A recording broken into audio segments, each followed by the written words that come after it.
Hi, I'm Danny Myers, and today we're going to talk about business and life in general. And to do that, I invited my friend Tarita to come visit with us. Tarita has had a full and very exciting life, from raising babies to teaching babies at her dance studio, which she'll tell you about more here in a little bit. And even performing in the Oklahoma production at Discovery Land here in Oklahoma. Very art focused, I would say. The arts is kind of your passion, dance and theater, and it's kind of your jam. Yeah, it is. It is an education, and all set together, definitely. Absolutely. So, Tarita, you've served your community in a lot of different ways. As a business owner, as a volunteer, as a teacher. Yes. As a teacher of sorts, but as a dance instructor. Yep. I also have a degree in early childhood, so I've taught public school. Yes. So Yes. yeah, a lot of different ways. A lot of different ways, but all of which have really had two things in common. Well, in teaching, but art, theater, art, dance, and community. It's all been focused on giving. Yeah. And I just think that that's really inspiring. I think that that's something that being a value to your community is a idea that a lot of people want to live up to, but don't always, put that one foot in front of the other and start giving. Sometimes that start is the hardest part. And you've made a life of it. Yeah. So I just think it's so inspiring. And at the same time, balanced it all. You've had business and all of the things. So I think it's important for every generation to kind of hear, because this is a new generation coming into this giving stage of life where it's time given, money given, contributing to your community, and it's just such a valuable piece of a community. It really is what holds it all together. Definitely. I think I learned my sense of community service from my dad. He worked for what then was Armco, then became Sheffield, and was the steel mill. Everyone worked at the steel mill, and he was in finance, and he served on the city council for years and years, was the mayor a couple of different times. He's been on every board in the Tulsa County. He helped build the jail down here, the big, huge, jail in downtown Tulsa. He's just been a part of a lot of things, and it's been all volunteer. And so I've seen that always growing up. He did junior achievement when I was in high school for kids, and I just seen both my parents always giving back. So I think that's where I got my sense of contributing back to the community. I don't think it was ever a super conscious effort. I think it was just something that was in me that just, made sense. Why wouldn't you, do whatever? But I never ever dreamed I would be a dance teacher or a teacher ever. I wanted to be on Young and the Restless. A character. I wanted to be Victor's long lost daughter on Young and the Restless forever. That's what I wanted to be. I wanted to be Young and the Restless. So I wanted to be that.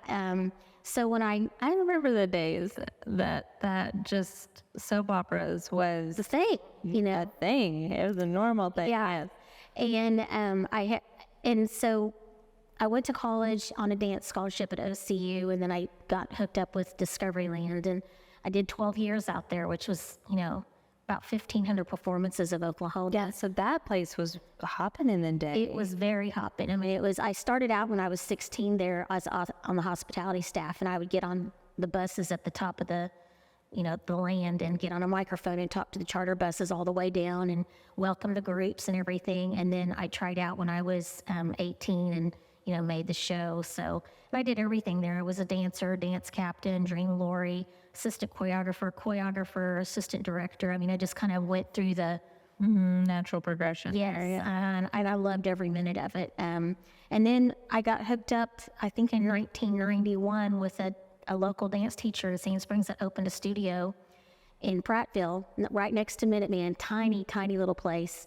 And started teaching there, and eventually took the studio over when she moved, and have never stopped. And then once I started having children, I stopped teaching school and just did the dance studio and raised my kids. And then I started getting hooked up into, the chamber and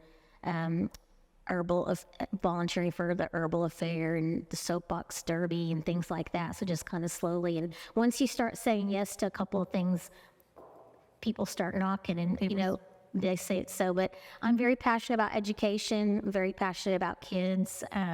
So I try not to ever be really political, but I'm very vocal when it comes to education and things that have to deal with education, because to me, that's a super important thing that you can't be silent about. So No, it's an advocate. Everyone needs to advocate for sure. Definitely. That's our future and theirs. That's right. That's right. So you currently hold a role with your local community education foundation, Sand Springs Education Foundation.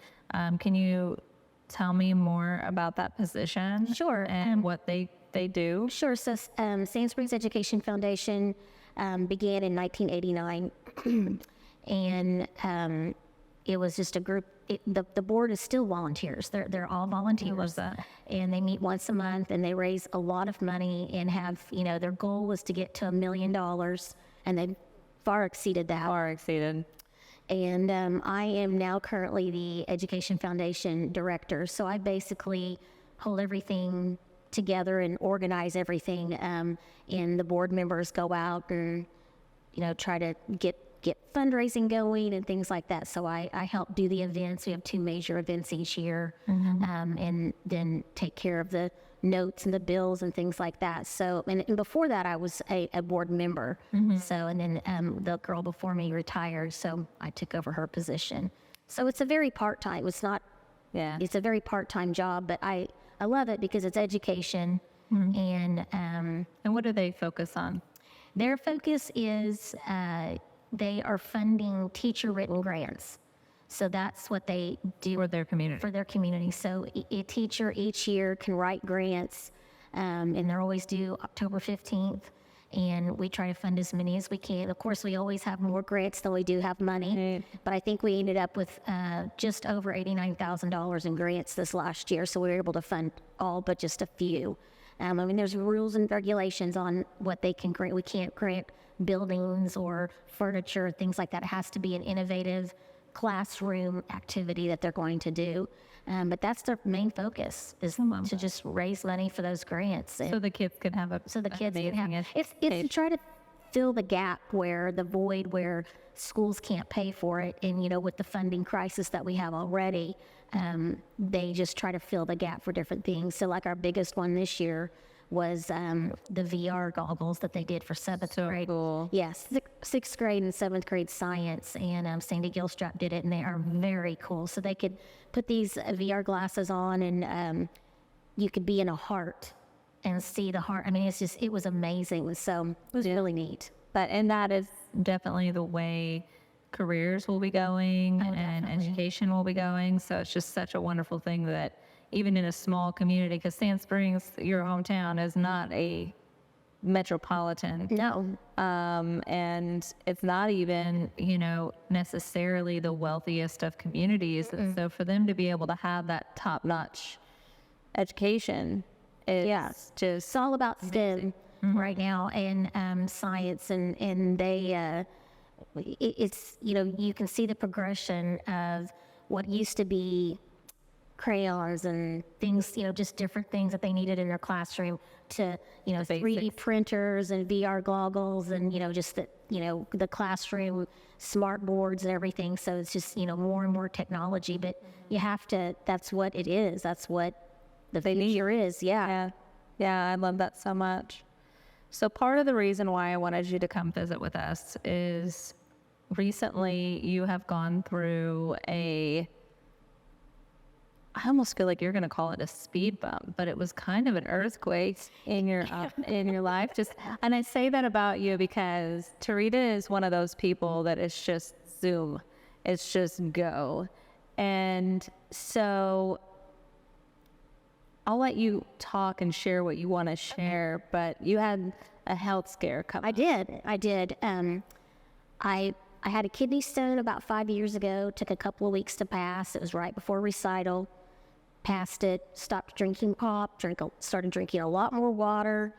And the scan had showed that I still had more stones, which apparently you can keep in there for years and years. They never move.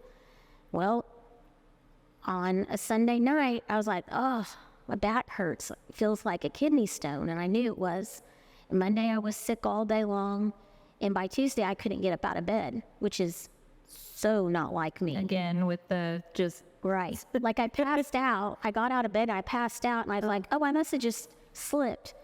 Because in my mind, I never register things like that. So I just jump back into bed and go back to sleep. So when my husband gets up, he calls an ambulance. And I'm mortified because I know one of the guys that's the fireman because he went to school with my son. So I was like, hey, I know you. He's like, I know you too. He's like, oh God, it's embarrassing. So they take me to the hospital. And the last thing I remember is we're going to take you back and try to zap this kidney stone out of you. And I was like, okay. And I woke up about 6 days later in ICU. I'd been intubated. I'd had pneumonia. I was septic. I went into septic shock. I had some sort of an infection. And when they opened me up, it was everywhere. And so, it was pretty scary for a couple of days. It was pretty scary for a couple of days. I don't remember any of it, thankfully. I remember it. I wasn't in the room, but I was on the prayer chains. I was on the messages. I just remember waking up and seeing, I thought I saw animals floating in the sky because I was so high from all these medications. And I was like, where am I? Dumbo. My husband's trying to tell me what's going on. And I'm like, it was just a kidney stone. He's like, yeah, this is where we, This is where we land. So I didn't have a real heart attack, but I threw out enough enzymes because of the septic shock that it's called a stress-induced something. But thankfully, I didn't have any heart blockage or any damage to my heart, but my kidneys weren't working. So I was on dialysis in the hospital, and I stayed there for about 2.5 weeks. And it was so weird, but after 6 or 7 days, I couldn't even stand up. When the physical therapist first came in, I stood up and I was like, I can't even stand up. I'm a dance teacher. I can't even stand up, and I was just losing my mind. And by about 3 days later, I was walking. So amazing. Yeah. It's your will is a big thing. And I was at Hillcrest South, and the people there were amazing. Even the lady that cleans the rooms, she came in and started crying when she saw me because she's like, I'm so thankful that you are awake. She's like, I've never seen so many people here. There was 30 or 40 people in the waiting area all the time. Yeah. So I don't know. Testament to the amount you've given to your community. Well, it was just crazy. And so I ended up having to go to dialysis to get my kidneys to wake up. And that was pretty scary. I feel for people. I had no idea what people have to do when they do kidney dialysis. It's 4 hours every other day, and it's sad and scary and freezing because they pump your blood out and put it back in. And so it's room temperature. So everyone's covered up with blankets and mittens and hats, and they're just freezing. It's terrible. But after they said that I would have 12 weeks to get my kidneys working, and after that, I'd have to be put on a kidney transplant list. And after 3 weeks, my kidneys woke up, and I got off dialysis. So it was pretty amazing. And I'm not 100% yet. I'm going to go for my 4th surgery on Tuesday. My left kidney has really tiny stones in it, but getting into them is the urethra is too small.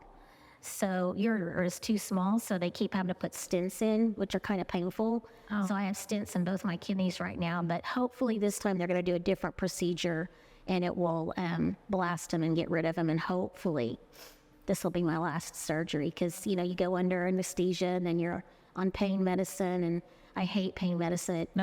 It just does all sorts of yucky things, so I try to, me and Tylenol are just like this right now. Keep you off of the major pain. So I'm thankful that I'm having this summer to recover. So it usually takes about a week after I have it, but every 2 weeks, I've been having the surgeries. So obviously you have the medical piece of the healing, but aside from that, because obviously that's the hardest part, right? Getting your body healed. What would you say was the moment where you were just, it was the hurdle? Like you knew, oh, I've got to I lean think, in, push through it. I think whenever I tried to stand up and I couldn't do it, I was like, I just thought I'd get up out of bed just like that, you know, after being down for 7 or 8 days flat on my back. And, you know, I had all sorts of wires and tubes and, you know, ports. I had 2 different ports, one in my neck. I've got great scars now and things like that. But, you know, I just couldn't believe that I couldn't walk. And I was like, no. I'm 52. This is not going to work for me. Yeah. And I mean, I think that's just the attitude is that I lived, so there's got to be a purpose. So I'm going to get through it. And that's just kind of when I get down on some days, because I mean, obviously you're going to, I think, no, look how much further you've come than, you know, I could have not been doing that. So I just keep, you know, pushing and I don't know. I just, So you have a whole new look on life. You think about things a little bit differently and appreciate things a little bit more. You know, we've been without electric and everyone's been without. oh yes, the storm. Yeah, the storm. And I was like, I will never complain about my PSO bill again. Yeah. Bring it on. Use it for an opportunity to find gratitude. Yes. And when people have started telling me more and more like who was there, and I have got gift baskets. And of course, when I was kind of awake but not really there, I couldn't take all that in. So now I get pieces here and there, and I'm just like, man, I saw somebody at the vet yesterday, and they're like, how are you feeling? We're on our prayer list. We're still praying for you. And I was like, that's so awesome. Thank you so much, because Tuesday I'm having a surgery, so keep me on it. Keep praying. Oh boy. So it's pretty neat. We didn't put it all out on Facebook. I was out of it, but I think my husband just didn't want people to get completely stressed out and worried and things like that. But I mean, people knew, but we just didn't broadcast it everywhere. But after I was awake and could do it on my own, I started saying like life updates. I'm okay, and I was able to be at recital, and that was a big thing for me. And Well, and this your studio family, like we have kiddo in your studio, and so that community came up huge. even a different way, right? Yes. You had your whole community showing up at the hospital and through prayer chain, but your teachers and I mean, my teachers I've taught since they were 3 and 4 years old. that's wild to me. And then they've gone through high school and gone to college and all become school teachers, and now they all have families, and they have their girls at the dance studio. And I mean, they went to my house, got all the costumes, labeled them. They did the herbal affair. I've never missed an herbal affair, ever missed an herbal affair. I've never, the herbal affair is a large event. Yes. About 20 to 30,000. Yes, and they just did everything for recital. And it doesn't seem like a lot, but there's a lot of stuff that goes on that month of May before recital actually hits. And I just kind of like walked in that night, and it was everything was done. They did it without missing a beat, and I thought that was the best way to show just the heart and how you contributed to your community, or you do still. And then watching your community then kind of turn that page. Did you feel that? Oh, yeah. I mean, my girls would just be like, well, we just want to make sure, we're so nervous, want to make sure that we do it right for you. And I'm like, I am so appreciative. What are you talking about? Why aren't you, don't even worry about them. They know how I do it. And so they took off and did it. And the kids were so excited to see me, and that made me so happy. And I had huge cards and a big wall at the dance studio with all the kids that signed it. I walked in there one day by myself, and I just started crying because it was so awesome. I couldn't even read it all because I was just they're tiny kids. Yeah. Well, it was just so emotional, and I was just like, this is so neat. Oh, so I love that. I was so curious about that, not just in the dance studio, but like, and I'm not saying that you've never experienced community support, because you have, I'm sure, being in that community, you've experienced that. But did it feel like you were on the other side of what you're normally organizing and building? And it was very weird, and it's very hard for me to say no. For a lot of people, it's hard to say no and accept help.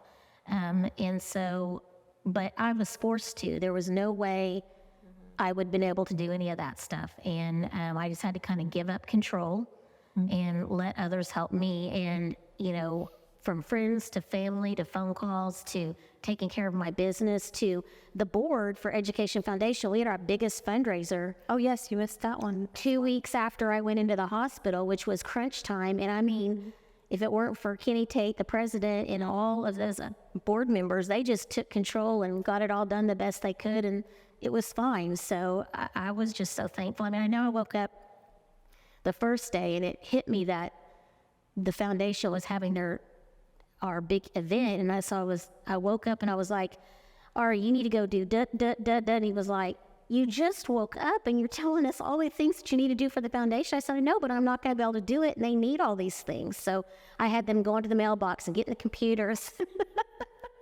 So, and then once I gave it all away, I was just like, okay, you know, they're going to do it. And they did. They did a great job. So Yeah. What a cool experience to kind of have that be the majority of your life has just been giving and contributing. yes. And then to be on the other side of that and your family and your business community and your volunteer community Yes. and just your kids community. Yes, my kids were there every single day. I mean, you know, they could be there from 8 a.m. to 8 p.m. and they were there. You know, Amazing. my son learned every machine and every aspect of it, and my daughter was bossing me around and telling me what to do. And, you know, so yeah, Good. That's good. yeah. My husband was there 8 a.m. to 8 p.m. and I think he was in shock the first few days. Everyone was. 'Cause I'm sure. I mean, I went in for a kidney stone. Yeah. So Yeah, I believe I actually texted you that Saturday we were doing something, and I had texted you a question. You were like, you had said something to the effect of, I'm dealing with a kidney stone. Let's touch base middle of next week. And I was like, okay. I didn't think anything of it. I didn't have my phone for about 3 weeks after that. I mean, I just said I can't. And that was big for me. Not No, I found out at the dance studio Yeah. what was going on. Yeah. And honestly, I didn't even follow up because I just assumed like, oh, as soon as she's done dealing with that, That's what I thought. reach out to me. Yeah, Uh, yeah. Just my back hurts a little bit. 2 days later. oh my goodness. So what's next? For health or in just general life. I'm gonna. Hopefully, this will be my last go around with the kidney stones. They'll pull out the stents in a few weeks, and then I should be good to go. And I mean, I'm gonna start exercising because I have lost a lot of muscle tone in my legs. I get real tired easily, but the anesthesia. Can't dance for 6 hours. Yeah, it takes a lot out of it. So, but I'm so happy because, you know, we don't really start classes until September. I'm already back on Education Foundation because I can do that from my house. So I do everything on my computer, a little bit at a time, and just trying to, you know, get focused in on things. I get tired really easily, and that's so against the grain for me that, you know, 3 hours in, I've got to take a nap, and that's just not like me. But I'm just letting it happen the way it needs to happen so that I can get better and, you know, and not have long-term side effects, which I'm so thankful for. I mean, I could be on dialysis still. Yes. Well, I'm grateful for that. Could be a lot of other things that could be happening. So Okay. I'm very excited that, Vacations and family and yeah, no Back to vacations giving. this summer, but back after this, we'll be, you know, going at it and getting ready for all the good stuff to happen again. thank you so much for coming to visit. Thank you for having me. Appreciate it.